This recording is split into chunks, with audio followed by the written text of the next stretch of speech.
Welcome back. I'm standing here with Rob Eggleton, a person who really needs no introduction in the Sullivan Catskills region.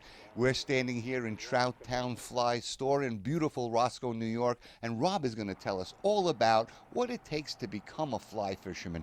Rob, welcome to American Outdoors. It's wonderful to have you. What does it take? Let's say I'm retired. Now I have the time to learn how to fly fish. What do I have to do? Well, Ray, I think the first thing you need to do is head up to Roscoe, New York, because this is really where fly fishing all began. This is the place, the heart of the Catskills, where people first came when the rivers were pure and clean, and that's one of the places you want to go. You want to relax, and the best thing you can do is visit a shop that can offer some guide services and lessons, and we give lessons to all people, whether they're children, women, men, retired people. It's a great way to relax, and it's a sport that you can do anywhere. Right. It's not like something, Rob, where I could just say, well, I think I'm going to fly fish today and learn how to do it. And I just take my rod and reel and go out there and fly fish. No, it's a real big art form that you have to learn. And I was going to ask you about the difference between rods. If you're a beginner, should I start with a fiberglass rod and then go to a graphite, which has a lot more action? A lot of questions. Well, there are a lot of ways to go. The best thing you can do is probably go to a fly shop and tell them you want to get, it's your first rod. So you want to get something in a mid-range, probably a 4-weight or a 5-weight fly line. What that is, that tells you the size of the line, the size of the rod. A 9-foot rod is typically like we like to start with, and a 4 or 5-weight rod you can use in most any of the rivers in the United States or anywhere. Totally different art form. They say you have to think like a fish. What does that mean? Well, one of the things it says when you got to think like a fish, you want to stop when you get to the edge of the stream. You want to take a look. You want to see what kind of activities on the water. There's always mayflies hatching. People call them bugs. That's what the fish are feeding on. And there may be more than one at one time. So you want to see where the fish are rising. You don't want to charge in. You don't want to spook them. You want to make sure that you've picked the right fly. It could be a size, anywhere from a 12 to a 14 to a 16 size fly.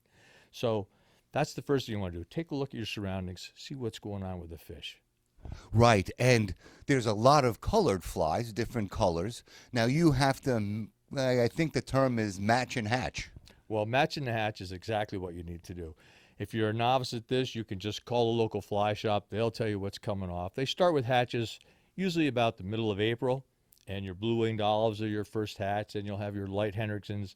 Moving on through the season, you'll have March Browns, you'll have green drakes, Cahills. All at the same time, you may have caddisflies, which is a little bit different. So there's lots of bugs on the water, but it changes constantly every couple of weeks all summer long.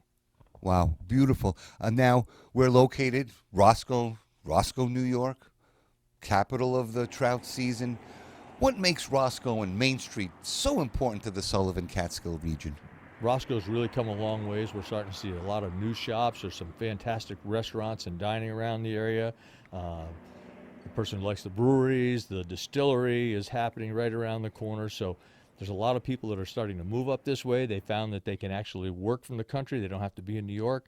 They're taking up restaurants, fishing, just a great place to be. So I think the entire town of Rockland is really one of those places someone should visit. It's just a beautiful scenery. It's stress-free environment up here. You can come up here, relax. You can be on the stream. You can fish a little, take a hike. There's all kinds of things you can do, but one thing is you've de-stressed all the way from that everyday environment. And Roscoe has a world-famous museum. The Catskill Fly Fishing Center is probably the world's largest fly fishing museum, and it's located just 3 miles outside of Roscoe. An excellent place. I recommend anyone visit there. Give you the entire history of fly fishing throughout the Catskills as well as internationally. So you do have a lot of visitors from all over the world, not just your local guys who live up the road who do fly fish a lot, but visitors from all around the globe. Everyone comes here. This is like the birthplace of fly fishing. So everyone wants to come here to stand on the hollow ground that started fly fishing in this part of the country. So I encourage everyone, you throw your kids in the car, bring them down, or just come by yourself for a peaceful, relaxing adventure right by the river. Rob Eggleton and his staff of great people will help you and guide you in the right direction. What's the best way to get in touch with the Catskill Fly Fishing Museum, Rob? Well, I think the first thing you do is go to the Sullivan Catskills Visitor Association.